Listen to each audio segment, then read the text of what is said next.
Hello, welcome back to my channel. നിങ്ങൾക്ക് എല്ലാവർക്കും സുഖമാണെന്ന് വിശ്വസിക്കുന്നു. ഇന്നത്തെ വീഡിയോ കുറച്ച് വ്യത്യാസമായിരിക്കും കേട്ടോ. പേടിക്കണ്ട, ഇതും ഇന്റീരിയേഴ്സിനെ കുറിച്ച് തന്നെയാണ്. സാധാരണഗതിയിൽ എപ്പോഴും ഞാൻ ഇന്റീരിയേഴ്സിനെ കുറിച്ച് തന്നെയാണ് പറയാൻ ശ്രമിക്കാറുള്ളത്.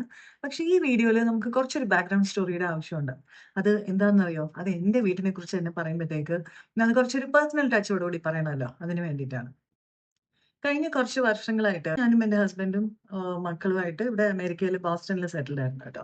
പിന്നെ ലാസ്റ്റ് 2024 ജൂൺ, ജൂലൈയില് ഞങ്ങള് തീരുമാനിച്ചു. ചില പ്രത്യേക സാഹചര്യങ്ങൾ കാരണം നമുക്ക് തിരിച്ചു വരാം എന്ന്. അപ്പൊ അങ്ങനെ ഞങ്ങള് ഞങ്ങളുടെ സുന്ദരമായ ബ്യൂട്ടിഫുൾ ആയിട്ടുള്ള ഞങ്ങളുടെ വീട്ടില്, അതായത് ബാംഗ്ലൂരിലുള്ള ഞങ്ങളുടെ വീട്ടിലോട്ട് ഞങ്ങള് തിരിച്ച് പോയി സെറ്റിൽ ചെയ്തു. അങ്ങനെ ഞങ്ങള് കുറച്ച് മാസങ്ങള് അവിടെയായിരുന്നു സെപ്റ്റംബർ തൊട്ട്. പല വീഡിയോസിലും നിങ്ങൾ ശ്രദ്ധിച്ചിരുന്നാല് നിങ്ങൾക്കറിയാൻ പറ്റും. എന്റെ ആ ബാക്ക്ഗ്രൗണ്ട് ഒക്കെ എന്റെ ബാംഗ്ലൂരിലെ വീട്ടിലത്തെയാണ് കേട്ടോ. അങ്ങനെ ഇരിക്കവേ എനിക്ക് ഇന്ത്യ വളരെയധികം മിസ് ചെയ്യുന്നുണ്ട്. എന്റെ സ്വന്തക്കാരും ഫ്രണ്ട്സും എല്ലാവരും വല്ലാണ്ട് മിസ് ചെയ്യുന്നുണ്ട്. അതിനോടൊപ്പം വളരെയധികം ഞങ്ങൾക്ക് കണക്ഷൻ ഉള്ള ഒരു സ്ഥലമാണ് ഞങ്ങളുടെ ബാംഗ്ലൂരിലുള്ള ഞങ്ങൾ സ്വന്തമായിട്ട് പണിത വീട്. അപ്പൊ ആ വീട്ടിനെ കുറിച്ചാണ് ഞാൻ ഈ വീഡിയോയിൽ പറയാമെന്ന് ആഗ്രഹിക്കുന്നത്.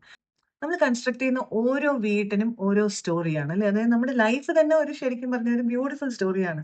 അതില് ചില കാര്യങ്ങൾ അതായത് കല്യാണം, പിന്നെ വീടിന്റെ കൺസ്ട്രക്ഷൻ ഇതുപോലത്തെ കാര്യങ്ങളൊക്കെ അത് എല്ലാവരുടെ ജേർണിയും വേറെ വേറെയാണ്. അപ്പൊ അതിനുള്ള സ്റ്റോറീസും വേറെ വേറെ ആയിരിക്കും. അപ്പൊ ഇന്ന് എന്റെ വീട്ടിന്റെ സ്റ്റോറി ആയിട്ടാണ് ഞാൻ ഇവിടെ വന്നിരിക്കുന്നത്. നമുക്ക് പെട്ടെന്ന് തന്നെ വീഡിയോയിലോട്ട് പോവാം. ഞാൻ ചെറിയ ചെറിയ കാര്യങ്ങൾ ഞങ്ങൾ എന്തൊക്കെയാണ് വീട്ടിന് വേണ്ടി ചെയ്തതെന്നുള്ളതായിരിക്കും ഈ വീഡിയോയിൽ കൂടെ പറയുന്നത്. അപ്പൊ നമുക്ക് പെട്ടെന്ന് തന്നെ വീഡിയോയിലോട്ട് പോവാം. വീഡിയോയിലോട്ട് പോകുന്നതിന് മുമ്പേ ആദ്യമായിട്ട് ഈ ചാനൽ കാണുന്നവർക്ക് വേണ്ടി ലെറ്റ് മീ ഇൻട്രൊഡ്യൂസ് മൈസെൽഫ്. എന്റെ പേര് സുനീത. ഞാനൊരു ഇന്റീരിയർ ഡിസൈനർ ആണ്. അപ്പം ഇന്റീരിയർ ഡിസൈനിനെ കുറിച്ചുള്ള നിങ്ങൾക്ക് എന്തൊക്കെ ഡൗട്ട്സ് ഉണ്ടെങ്കിൽ എന്റെ ചാനലിൽ വന്നാൽ ഒരുപാട് ഇൻഫർമേഷൻ കിട്ടും കേട്ടോ. പെട്ടെന്ന് തന്നെ നമുക്ക് വീഡിയോയിലോട്ട് പോകാൻ പോലും. ബാംഗ്ലൂരുള്ള ഞങ്ങളെ വീട് വളരെയധികം വലിപ്പമുള്ള ഒരു പ്ലോട്ടിലല്ല കേട്ടോ ഞങ്ങൾ കെട്ടിയിരിക്കുന്നത്. അത് വെറും ഒരു 5 സെന്റിലുള്ള ഒരു പ്ലോട്ടാണ്. വിചാരിച്ചു ഓക്കെ അത് പ്ലോട്ട് എന്തായാലും മേടിച്ചു. എന്നെങ്കിലും പണിതെടുക്കണം വീട്. ഒരു ഡ്രീം ഹോം ആയിരിക്കണം എന്ന് പറഞ്ഞ് എനിക്ക് ഭയങ്കര ആഗ്രഹമായിരുന്നു. പക്ഷെ ഈ പെർട്ടിക്കുലർ പ്ലോട്ടിന് ഒരു പ്രത്യേകത ഉണ്ടായിരുന്നു കേട്ടോ. ഇതൊരു ചെറിയൊരു ലേക്കിന്റെ വഴി കൂടെ പോയിട്ട് പിന്നെയാണ് ഈ പ്ലോട്ടിലോട്ട് കയറുന്നത്. പിന്നെ അവിടെ മുഴുവനും കോക്കനട്ട് ട്രീസ് കൊണ്ട് നിറഞ്ഞിരിക്കുന്ന ഒരു ഏരിയ ആയിരുന്നു. ഒത്തിരി ഏക്കർ ലാൻഡ് അതൊരു കോക്കനട്ട് ഗ്രൂവ് ആയിരുന്നു. അപ്പൊ അതിനെയാണ് ഒരു ഡെവലപ്പർ മേടിച്ച് കൺവേർട്ട് ചെയ്ത് നമുക്ക് പ്ലോട്ട്സ് ആയി വീതിച്ച് തന്നത്.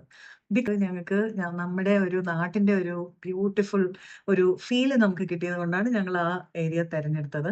പക്ഷെ ഇപ്പൊ അങ്ങനെയൊന്നും അല്ല ട്ടോ. ലേക്കെല്ലാം വളരെ കമേഴ്ഷ്യലൈസ്ഡ് ആയി. പിന്നെ ഒരുപാട് വീടുകളൊക്കെ വന്നപ്പഴ് മരങ്ങളൊന്നും കാണാണ്ടായി പോയി.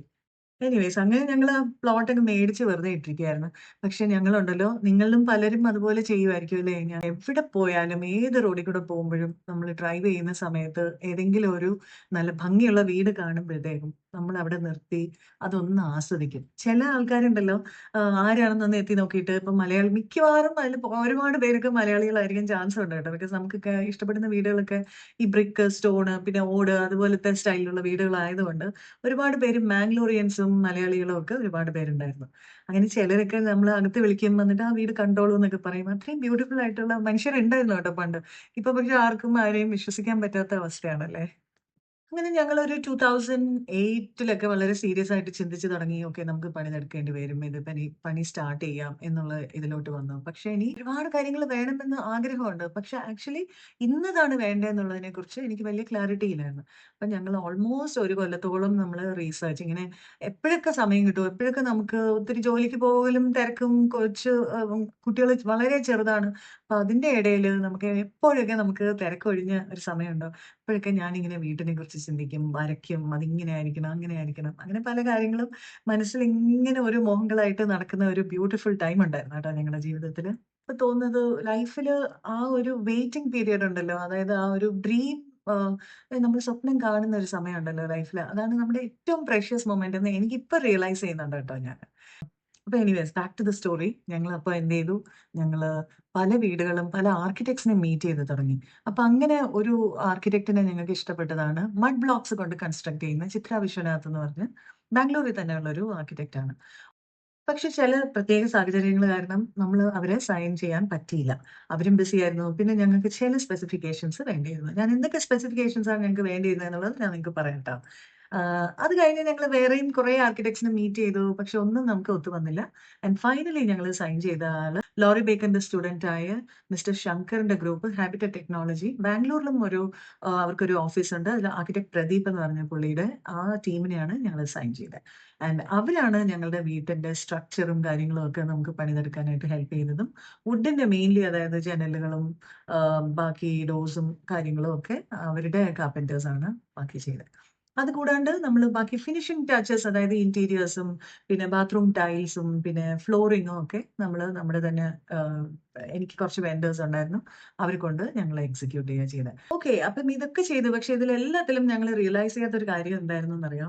ബഡ്ജറ്റ്. എന്ന് വെച്ചാൽ ഞങ്ങൾ വിചാരിച്ചു അന്ന് കുറച്ച് കാലം മുന്നേ അല്ലേ, അപ്പോൾ ഒരു 35 lakhs കൊണ്ട് നമുക്ക് ഏകദേശം ഒരു ഡീസെന്റ് ആയിട്ട് നമുക്ക് വേണ്ട വിധത്തിൽ പണിതെടുക്കാൻ പറ്റും എന്നാണ് ഞങ്ങൾ വിചാരിച്ചത് കേട്ടോ.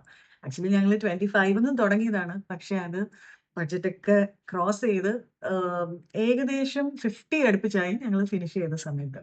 പക്ഷെ എന്താണെന്നറിയോ, ആ ടൈമിൽ ബാക്കി ഞങ്ങളുടെ ചുറ്റിലൊക്കെ പണിതെടുത്തുകൊണ്ടിരുന്ന വീടുകൾക്കെല്ലാം 70-80 lakhs 1 crore ബഡ്ജറ്റിലൊക്കെയാണ് അവർ ചെയ്തുകൊണ്ടിരുന്നത് കേട്ടോ. ബിക്കോസ് ഞങ്ങൾ ചില കാര്യങ്ങൾ, ചില തീരുമാനങ്ങൾ എടുത്തത് കൊണ്ടാണ് ഞങ്ങൾക്ക് ഞങ്ങളുടെ കോസ്റ്റ് കട്ട് ചെയ്യാൻ പറ്റിയത്. അതിനെക്കുറിച്ചും ഞാൻ പറഞ്ഞുതരാം. ഇപ്പം ഹാബിറ്റ് ടെക്നോളജിയുമായിട്ട് ഞങ്ങൾ മെയിൻലി എന്തുകൊണ്ടാണ് സൈൻ ചെയ്യാമെന്ന് വിചാരിച്ചതെന്ന് വെച്ചാൽ, എനിക്ക് വളരെയധികം ഇഷ്ടമായി അവരുടെ ആ ഒരു ചാമിങ് ബ്യൂട്ടിഫുൾ വയക്കട്ട് ബ്രിക്സ് കൊണ്ടുള്ള കെട്ടിടങ്ങൾ കേട്ടോ. ലോഡ് ബാരിംഗ് ആയിട്ട് തന്നെ അവർ സ്റ്റോണും കൂടി യൂസ് ചെയ്യുന്നത് കൊണ്ട് എനിക്ക് വളരെയധികം ഫാസിനേറ്റിംഗ് ആയി തോന്നി. അത് മാത്രമല്ല കേട്ടോ, അവർ ഫില്ലർ സ്ലാബ്സ് എന്ന് പറഞ്ഞ ടെക്നോളജി യൂസ് ചെയ്തിട്ടാണ് അവർ പണിതെടുത്തത്. ഫില്ലർ സ്ലാബ്സ് യൂസ് ചെയ്യുമ്പം സ്ട്രക്ചറിന് കോസ്റ്റ് ഏകദേശം ഒരു 15% അന്ന് നമുക്ക് കുറയ്ക്കാൻ പറ്റുമായിരുന്നു. ഇന്നത്തെ നിങ്ങൾ അവരോട് സംസാരിച്ച് നോക്കണം കേട്ടോ. അഥവാ നിങ്ങൾ ഹാബിറ്ററ്റിന്റെ അടുക്കെയാണ് പോകുന്നതെങ്കിൽ നിങ്ങൾ അവരോട് സംസാരിച്ച് എങ്ങനെയാണ് കോസ്റ്റ് വരുന്നതെന്ന് ഗേജ് ചെയ്യാൻ പറ്റും. എനിക്കൊരു പ്രശ്നമുണ്ട് കേട്ടോ. ഞാൻ ഒരു കാര്യത്തിലോട്ട് ഒന്ന് ചിന്തിച്ചിറങ്ങിക്കഴിഞ്ഞാൽ പിന്നെ എൻ്റെ മൈൻഡ് അതിൽ തന്നെ ഇങ്ങനെ ഓക്യുപ്പൈഡ് ആയിരിക്കും. എനിക്ക് ഇച്ചിരി സമയം കിട്ടുമ്പം ഞാൻ അതിനെക്കുറിച്ച് തന്നെ ചിന്തിക്കുകയും അത് പ്രോസസ്സ് ചെയ്തുകൊണ്ടിരിക്കും, അതിനെക്കുറിച്ച് വായിക്കുകയും. അന്നൊന്നും ഇത്രയും ഇന്റർനെറ്റിൽ ഇത്ര ഇൻഫർമേഷൻ ഒന്നും അവൈലബിൾ അല്ലല്ലോ. അപ്പം നമ്മളിങ്ങനെ പല ബുക്സ് വായിക്കുകയും പല ആൾക്കാരെ വിളിച്ച് സംസാരിക്കുകയും ഒക്കെ ചെയ്തിട്ടാണ് നമ്മൾ ചില ക്രൈറ്റീരിയ, നമുക്ക് വേണ്ട ക്രൈറ്റീരിയ എന്തൊക്കെയാണെന്ന് ഞാൻ എഴുതി വെച്ചത്. അതിൽ വളരെ മോസ്റ്റ് ഇമ്പോർട്ടൻ്റ് ആയിട്ട് ഞങ്ങൾക്ക് വേണം എന്ന് വിചാരിച്ചൊരു കാര്യമാണ് ഇക്കോ ഫ്രണ്ട്ലി കൺസ്ട്രക്ഷൻ ആയിരിക്കണം. കഴിവതും നമ്മൾ സിമെന്റിന്റെ കാര്യത്തിലായാലും വുഡിന്റെ കാര്യത്തിലൊക്കെ ആയാലും നമ്മൾ ആവശ്യത്തിന് അധികം യൂസ് ചെയ്യേണ്ട, ആവശ്യത്തിന് മാത്രം മെറ്റീരിയൽ കോസ്റ്റ് വെച്ചുകൊണ്ട് ഓവറായിട്ട് ഇങ്ങനെ നാച്ചുറൽ റിസോഴ്സസിനെ പാഴാക്കാണ്ടിരിക്കുക എന്ന് നമ്മളൊരു തീരുമാനത്തിൽ എത്തിയായിരുന്നു. അപ്പം ഏറ്റവും നന്നായി ഇക്കോ ഫ്രണ്ട്ലി വീടുകൾ കെട്ടാൻ പറ്റുന്നത് എങ്ങനെയാണെന്നറിയോ? ഞാൻ ഫിഗർ ഔട്ട് ചെയ്തത്, കൺസ്ട്രക്ഷൻ കോസ്റ്റ് കുറവാക്കണമെങ്കിൽ ഫില്ലർ സ്ലാബ്സ് ഓഫ് കോഴ്സ് ഞാൻ പറഞ്ഞല്ലോ. അതിനോടൊപ്പം നമുക്ക് റീയൂസ് ചെയ്യാൻ പറ്റുവാണെങ്കിൽ, അതായത് നമുക്കിപ്പോൾ വുഡാണ് ശരിക്കും ഈസി ആയിട്ട് നമുക്ക് റീയൂസ് ചെയ്യാൻ പറ്റുന്നത് അല്ലേ. അപ്പം ഞങ്ങൾ വിചാരിച്ചു പഴയ തടി നമുക്ക് എവിടെന്നെങ്കിലും കിട്ടുവാണെങ്കിൽ അത് ഉപയോഗിച്ച് നമുക്ക് എന്തുമാത്രം നമ്മുടെ വീട്ടിൽ ഇൻകോർപ്പറേറ്റ് ചെയ്യാൻ പറ്റും എന്ന് ഞാൻ പ്ലാൻ ചെയ്യാൻ തുടങ്ങി. ക്രൈറ്റീരിയയിൽ വേറൊരു കാര്യം എന്താണെന്നറിയോ? നമുക്ക് ബ്രിക്സ് വേണം, സ്റ്റോണിൻ്റെ ആവശ്യമുണ്ടെന്നുള്ളത് ഞാൻ നിർബന്ധമായി പറഞ്ഞു. അതേ സമയത്തോ നമുക്ക് വീട്ടിൻ്റെ ഉള്ളിൽ സ്റ്റോണും ബ്രിക്സിൻ്റെയും അവിടെ ഗ്ലിംസസ് വേണം. പക്ഷെ കണ്ടമാനം ബ്രിക്സ് കൊണ്ട് തന്നെ കംപ്ലീറ്റ്ലി കവേർഡ് ആവുകയാണെങ്കിൽ ആ ഒരു പ്രശ്നം പറഞ്ഞായിരുന്നല്ലോ ഞാനത്, റിഫ്ലക്ഷൻ ഇല്ലാതെ പോകുന്നത്. അതെനിക്ക് വേണ്ടായിരുന്നു. എനിക്ക് തോന്നിയത് നമുക്ക് വീട്ടിൻ്റെ ഉള്ളിൽ രാത്രി ആയാലും മക്കളും ഒക്കെ ആയിട്ട് നല്ല സന്തോഷമായിട്ട്, ഡിപ്രഷനൊന്നും അടിക്കാണ്ട് നല്ല സന്തോഷമായിട്ട് ആ വീട്ടിൽ നിൽക്കണം, എൻ്റെ ഒരു വലിയ ആവശ്യമായിരുന്നു. അതുകൊണ്ട് കഴിവതും നമ്മൾ അവിടെ ഇവിടെയൊക്കെ എല്ലായിടത്തും പൂശി പെയിൻറ്റ് ചെയ്യുന്ന വിധത്തിലുള്ള വാൾസ് ആക്കിയിട്ട്, അപ്പം ബ്രിക്സും സ്റ്റോണും ഒക്കെ ഒരു ഫോക്കൽ വാൾ പോലെ കൊടുക്കാം എന്ന് നമ്മളൊരു തീരുമാനം എടുത്തായിരുന്നു. പിന്നെ ഞങ്ങൾ ഹാബിറ്ററ്റുമായിട്ട് നമ്മൾ സംസാരിച്ച് വളരെയധികം ഹാപ്പിയായി. അവർ സൈൻ ചെയ്തു, എന്നിട്ട് പണിയും തുടങ്ങി. ഓഫ് കോഴ്സ് നമുക്ക് വേറെ കുറച്ച് കാര്യങ്ങൾ ഞങ്ങൾ ശ്രദ്ധിച്ചതെന്ന് വെച്ചാൽ, ബഡ്ജറ്റിൽ നിന്ന് വളരെയധികം ഞങ്ങൾ ഡിവിയേറ്റ് ചെയ്ത് പോയില്ല. ബഡ്ജറ്റിൽ നിന്ന് വളരെയധികം ഡിവിയേറ്റ് ചെയ്യാതെ തന്നെ നമ്മുടെ ബഡ്ജറ്റ് 30 lakhs ഇരുന്നത് 40-45 വരെ പോയി കേട്ടോ. ഇൻറ്റീരിയേഴ്സും സോളാർ എല്ലാം ചേർത്തിട്ട്. പക്ഷേ സോളാർ എന്ന് പറഞ്ഞാൽ സോളാർ വാട്ടർ ഹീറ്റർ, ഇൻറ്റീരിയേഴ്സ്, പിന്നെ ഇലക്ട്രിക്കൽ ഷെയ്ഡ് എല്ലാം കൂടെ ചേർത്തിട്ട് നമുക്ക് 45 ഞങ്ങൾ ക്ലോസ് ചെയ്തായിരുന്നു. അത് എത്ര വർഷങ്ങൾക്ക് മുന്നേ ആണെന്നുള്ളതും കൂടി ആലോചിക്കണം കേട്ടോ. അപ്പോൾ എൻ്റെ ഇനീഷ്യൽ പ്ലാന് ജയ്സൽമേർ സ്റ്റോൺ, അതെ മാർബിൾ പോലെയുള്ള ജയ്സൽമേർ സ്റ്റോൺ ഇടാമെന്ന് തന്നെയായിരുന്നു. പക്ഷെ ആ ടൈമിൽ ജയ്സൽമേർ അധികം കിട്ടാതെ ആയിപ്പോയി. ജയ്സൽമേർ സ്റ്റോണ് തേടി അലയുന്ന സമയത്ത് ശിവ ഗോൾഡ് എന്ന് പറയുന്ന ഒരു ഗ്രാനൈറ്റ് എനിക്ക് കിട്ടി. പക്ഷെ അതൊരു എക്സ്പോർട്ട് ക്വാളിറ്റി ഗ്രാനൈറ്റ് ആയതുകൊണ്ട്, അത് കെമിക്കലി പോളിഷ് ചെയ്തതുകൊണ്ട് നല്ല ഡീപ്പ് യെല്ലോ ആയിരുന്നു കേട്ടോ അത്. അപ്പോൾ എനിക്ക് ആദ്യം അത് വേണ്ട എന്ന് വിചാരിച്ചിട്ട് ഞങ്ങൾ തിരിച്ച് വീട്ടിൽ വന്നു. പക്ഷെ എനിക്ക് പിന്നെയും അത് മനസ്സിലിങ്ങനെ ഉണ്ടായിരുന്നു. അപ്പം പിന്നെയും ഒന്നുകൂടി പോയി നോക്കാമെന്നും പറഞ്ഞ് നമ്മൾ പിന്നെയും പോയിട്ട് ആ സ്റ്റോൺ, ആ ഗ്രാനൈറ്റാണ് നമ്മുടെ വീട്ടിൽ താഴെ മുഴുവൻ നമ്മൾ യൂസ് ചെയ്തത്. എന്നിട്ട് കിച്ചണിൽ ഞങ്ങൾ വേറൊരു ലൈറ്റർ ഷെയ്ഡ് ഓഫ് ഗ്രാനൈറ്റ് ഇട്ടു. അതൊരു ചെറിയ ഗൂഫപ്പായി. എനിക്ക് അതേ സ്റ്റോൺ തന്നെ ഞാൻ അങ്ങ് ഇട്ട് പോയിരുന്നാൽ മതിയായിരുന്നു. പക്ഷേ എൻ്റെ മൈൻഡിൽ കിച്ചൺ ഇച്ചിരി നോർത്ത് വെസ്റ്റ് ആണ്, അപ്പം കുറച്ച് ഇരുണ്ട് പോകാൻ സാധ്യതയുണ്ട്. ഈസ്റ്റ് ഫേസിങ് പ്ലോട്ട് ആയതുകൊണ്ട് ഇരുണ്ട് പോകുമെന്ന് വെച്ചിട്ട് ഞാൻ കുറച്ച് ലൈറ്റർ ഷെയ്ഡ് ഓഫ് ഗ്രാനൈറ്റ് ഇട്ടു. കുറച്ച് വർഷങ്ങൾക്ക് ശേഷം നമുക്കത് മാറ്റേണ്ട ഒരു അവസ്ഥ വന്നു. അതുകൊണ്ടാണ് ഞങ്ങൾ നടുമുറ്റത്തിനും പൂജാ റൂമിനും സ്റ്റഡിയിനും മാത്രം ആത്തൻകുടി ടൈൽസും കൂടി ഇട്ടു. അധികം കോസ്റ്റ് കട്ട് ചെയ്യാതെ ചെയ്ത കാര്യം എന്ന് വെച്ചാൽ നല്ല സാനിറ്ററി വെയർ, അതായത് WC, വാഷ് ബേസിൻ, അങ്ങനത്തെ കാര്യങ്ങൾ, പിന്നെ പ്രത്യേകിച്ചും ജാഗ്വറിൻ്റെ നല്ല ഡീസൻ്റ് ആയിട്ടുള്ള ഫോസറ്റും പിന്നെ ഷവർ, അതൊക്കെ ഞങ്ങൾ കോംപ്രമൈസേ ചെയ്തില്ല. എന്താണെന്ന് വെച്ചാൽ നമുക്കിപ്പം WCനൊക്കെ എന്തെങ്കിലും കോംപ്രമൈസ് നമ്മൾ ചെയ്യുമ്പം ലിറ്റേഴ്സ് ഓഫ് വാട്ടറാണ് അതിന് ചിലവാകുന്നത് ഫ്ലഷ് ചെയ്യുന്ന സമയത്ത്. നല്ല WC ഒക്കെ നിങ്ങൾ മേടിക്കുവാണെങ്കിൽ ഒരു പ്രസ് ചെയ്യുമ്പോഴത്തേക്ക് 1 ലിറ്ററേ നമുക്ക് ചിലവാകുള്ളൂ വെള്ളം. പിന്നെ ഡബിൾ പ്രസ് ചെയ്യുമ്പോഴത്തേക്ക് 2 തവണ ചെയ്യുമ്പോഴത്തേക്ക് മേ ബി 6 ലിറ്റേഴ്സ്. മറ്റത് നോർമൽ പഴയ രീതിയിലുള്ള WC എല്ലാം നമ്മൾ യൂസ് ചെയ്യുവാണെങ്കിൽ 25 ലിറ്റർ വെള്ളമൊക്കെയാണ് ഒറ്റ ഫ്ലഷിൽ പോകുന്നത്. അപ്പോൾ നമുക്ക് ഒരുപാട് വെള്ളം വേസ്റ്റ് ആകും. ഇലക്ട്രിസിറ്റി ഓബ്വിയസ്ലി, അപ്പോൾ ഇതൊരു വിഷ്യസ് സൈക്കിളാണ് അല്ലേ. അപ്പം പിന്നെയും മോട്ടർ ഇടണം, ഇലക്ട്രിസിറ്റി വേസ്റ്റ് ആണ്, അപ്പം നാച്ചുറൽ റിസോഴ്സസ് എല്ലാം നമ്മളുടെ വേസ്റ്റ് ആയിക്കൊണ്ടിരിക്കുകയാണ്. അതുകൊണ്ട് ഞങ്ങൾ അതെല്ലാം കോംപ്രമൈസ് ചെയ്തില്ല. അതിന് അതേപോലെ തന്നെ നല്ല ക്വാളിറ്റി ടൈൽസ്, ബിക്കോസ് അത് അത്ര എളുപ്പം മാറാൻ പറ്റത്തില്ലല്ലോ അല്ലേ, മാറ്റാൻ പറ്റത്തില്ല. അത് കാരണം നല്ല കജാരിയുടെ അന്ന് കിട്ടിയ നല്ല ക്വാളിറ്റി ടൈൽസ് ഒക്കെ തന്നെയാണ് ബാത്റൂമിനും ഇട്ടത്. ഇവിടുന്ന് ഒക്കെ ഞങ്ങൾ കാശ് പുള്ളി ചെയ്തിട്ടാണ് ഞങ്ങൾ ചെയ്തത്. ബിക്കോസ് ഓൾറെഡി ഞങ്ങൾക്കൊരു ലോണ് റണ്ണിങ് ആയിരുന്നു ഞങ്ങളുടെ അപ്പാർട്ട്മെൻറ്റിന് വേണ്ടിയിട്ടുള്ള. അപ്പോൾ അത് കാരണം ഞങ്ങൾ കുറേ ബുദ്ധിമുട്ടിയാണ് ഇതിന് വേണ്ടിയിട്ടുള്ള പൈസയൊക്കെ ശേഖരിച്ചത് കേട്ടോ. ആൻഡ് അത് കാരണം നമ്മൾ ഇൻറ്റീരിയേഴ്സിൻ്റെ ടൈം വന്നപ്പോഴത്തേക്ക് നമ്മൾ ഭയങ്കര ഫിനാൻഷ്യൽ ക്രഞ്ച് ആയപ്പോൾ ഞങ്ങൾ വിചാരിച്ചു ഇപ്പോൾ എത്ര കാശുണ്ടോ അത് വെച്ച് സിമ്പിളായിട്ട് ചെയ്യാം. And then may be after few years, may be 2-3 years കഴിഞ്ഞിട്ട് നമുക്കത് മാറ്റി ശരിയാക്കാവുന്ന. പിന്നെ എനിക്ക് വേറൊരു കാര്യവും നിർബന്ധമായിരുന്നു കേട്ടോ. എനിക്കൊരു നടുമുറ്റം പോലെ വേണം. ഈ 5 സെന്റ് പെരയിടത്തിലൊക്കെ നമ്മൾ എങ്ങനെയാല്ലേ നടുമുറ്റം വയ്ക്കുന്നത്. പക്ഷെ എന്നാലും എനിക്ക് ഭയങ്കര നിർബന്ധമായിരുന്നു. ഞാൻ റഫായിട്ടൊരു സ്കെച്ച് ഹാബിറ്ററ്റിന് കാണിച്ചിരുന്നു. എനിക്കിങ്ങനെയാണ് വേണ്ടതെന്ന് പറഞ്ഞ് ഞാൻ തന്നെ വരച്ച ഒരു പ്ലാന്. അതിൽ ഏകദേശം ഒരു 8x8ൻ്റെ നടുമുറ്റം നമ്മൾ പ്ലാൻ ചെയ്തു, വിച്ച് ഇസ് ഗുഡ് ഇനഫ്. ഞാൻ ഭയങ്കര ഹാപ്പിയാണ് ആ നടുമുറ്റത്തിൽ. എനിക്കിപ്പോഴും ചുറ്റിലെല്ലാം വീടുകൾ വന്നിട്ടും ഇഷ്ടംപോലെ മരങ്ങളൊക്കെ തിക്കായിട്ട് വളർന്നിട്ട് പോലും ഇത്രയും വർഷം കഴിഞ്ഞിട്ട് എന്നാലും നമുക്ക് ആ നടുമുറ്റം ഉള്ളതുകൊണ്ടാണ് കേട്ടോ നല്ല വെളിച്ചം കിട്ടുന്നത് വീട്ടിന്. ഒരു സന്തോഷമാണ് അതിലോട്ട് ഇങ്ങനെ നോക്കിയിരിക്കുന്ന സമയത്ത്. വേറൊരു ആഗ്രഹം എന്തായിരുന്നു എന്ന് പറയാം, നടുമുറ്റത്തിൻ്റെ അടുത്ത് എനിക്കൊരു ഊഞ്ഞാല് വേണം, നല്ല വുഡൻ സ്വിങ് വേണം എന്ന് ഭയങ്കര ആഗ്രഹമായിരുന്നു. അവിടെ എവിടെ നമ്മൾ പിക്ചേഴ്സിലൊക്കെ കണ്ടിട്ട് അതൊക്കെ പേപ്പർ കട്ടിങ്സ് ഒക്കെ എൻ്റെ കയ്യിലുണ്ടായിരുന്നു. അതിന് വേണ്ടി തന്നെ കറക്റ്റായിട്ട് ഡെഡിക്കേറ്റഡ് ആയിട്ടൊരു സ്പേസ് അവിടെ നമുക്ക് കിട്ടുകയും ചെയ്തു. അപ്പോൾ നമ്മൾ അത് വഴിയൊന്നും ബ്ലോക്ക് ചെയ്യാണ്ട് തന്നെ ഞങ്ങൾക്കത് വെക്കാനും പറ്റി കേട്ടോ. അങ്ങനെ ഞങ്ങൾ ഒരു 2010 അടുപ്പിച്ച് ഞങ്ങൾ മൂവിൻ ചെയ്തു. കിച്ചണിൽ ഹാർഡ്വെയർ ഒന്നും കോംപ്രമൈസ് ചെയ്തില്ല, ഡീസൻ്റ് ആയിട്ടുള്ള ടാൻഡം ബോക്സസ് തന്നെ ഇട്ട്. പക്ഷേ വെളിയിൽ ലുക്ക് വളരെ വളരെ സിമ്പിളായിട്ട് വെച്ചു. ഞാൻ വിചാരിച്ചു ആവശ്യം അനുസരിച്ചിട്ട് നമുക്കത് പിന്നെ അപ്ഗ്രേഡ് ചെയ്യാം. പക്ഷേ ഈ അപ്ഗ്രേഡേഷൻ എപ്പോഴാണ് അറിയാൻ നടന്നത്, 2021 കഴിയാറാവുന്ന സമയത്താണ് ഞങ്ങൾക്ക് ചെയ്യാൻ പറ്റിയ. അത്രയും വർഷം നമുക്ക് പിന്നെ അത് ചെയ്യാനേ പറ്റിയില്ല. മിക്കവാറും അങ്ങനെയാണ് പറ്റുന്നതല്ലേ, നമ്മൾ പിന്നെ ചെയ്യാം എന്ന് വിചാരിച്ചിട്ട് ആരെങ്കിലും ആ വീട്ടിലോട്ടൊന്ന് പോയി കഴിഞ്ഞാൽ പിന്നെ അത് ഒരിക്കലും നടക്കില്ല. ഒരുപാട് ആൾക്കാർ പറഞ്ഞിട്ടുണ്ട്. ബിക്കോസ് അത് നമുക്ക് കാശില്ലാത്തതുകൊണ്ടല്ല, പക്ഷേ ഇതിന് ഒരു സമയം ഡെഡിക്കേറ്റ് ചെയ്യാനോ അല്ലെങ്കിൽ അതിന് ഒരു അസൗകര്യമല്ലേ. നമ്മൾ വീട്ടിൽ ഇരുന്നുകൊണ്ട് തന്നെ എല്ലാം പുതുക്കുക എന്ന് പറയുന്നത് ഭയങ്കര അസൗകര്യമാണ്. അപ്പം അങ്ങനെ ഒരു ടൈം നമുക്ക് ഒത്തു വന്നത് 2021ലാണ്. വേറൊരു വീട്ടിലോട്ട് മാറിയിട്ട് പിന്നെ ഞങ്ങൾ റെനോവേഷൻ ഒരു 6 മന്ത്സോളം എടുത്ത് റെനോവേഷനൊക്കെ തീർത്ത് പിന്നെ ഞങ്ങൾ മൂവിൻ ചെയ്തു.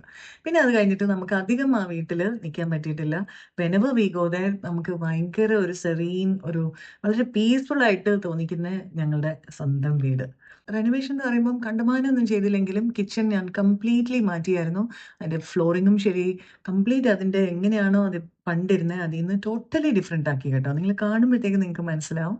ആൻഡ് മാത്രമല്ല യൂട്ടിലിറ്റിയിലും ഞാൻ ചെറിയൊരു സെറ്റപ്പ്, അതായത് എനിക്ക് ഡിഷ് വാഷറും പിന്നെ വാഷിംഗ് മെഷീൻ അതൊക്കെ വേണമായിരുന്നു. പിന്നെ വെള്ളം ചൂടാക്കാനുള്ളൊരു സംവിധാനം അതൊക്കെ എനിക്ക് വേണമായിരുന്നു. അതുമൊക്കെ ചെയ്ത് മെയ്ഡിന് ഒരു കുറച്ചുകൂടെ ഒരു എലാബറേറ്റ് ആയിട്ടുള്ളൊരു സിങ്കും ഞാൻ യൂട്ടിലിറ്റിയിൽ തന്നെ കൊടുത്തു. ആൻഡ് TV റൂം എൻ്റെ ഹസ്ബൻഡ് ഞങ്ങൾക്ക് ഞങ്ങളുടെ ഫാമിലി റൂം മുകളിലുള്ള സ്ഥലത്ത് ഞങ്ങൾക്കൊരു ഹോം തിയേറ്റർ സെറ്റപ്പ് വേണം, നല്ല സ്പീക്കറിൻ്റെ അക്കോസ്റ്റിക്സ് ഒക്കെ വേണമെന്ന് എൻ്റെ ഹസ്ബൻഡ് ഭയങ്കര നിർബന്ധമായിരുന്നു.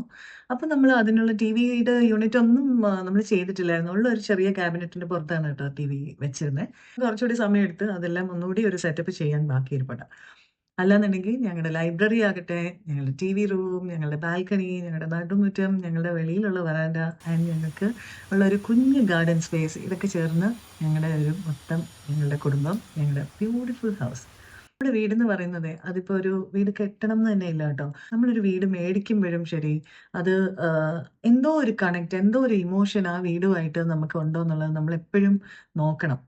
ബിക്കോസ് ഓഫ് കോഴ്സ് കെട്ടുമ്പോ അതിന്റെ ഓരോ കല്ലും നമ്മൾ വെക്കും തോറും നമ്മളതിങ്ങനെ ലിറ്ററലി നമ്മുടെ കുഞ്ഞിനെ പോലെ അല്ലേ ബിൽഡ് ചെയ്ത് കൊണ്ടുവരുന്ന ഒരു ഫീലിംഗാണ്.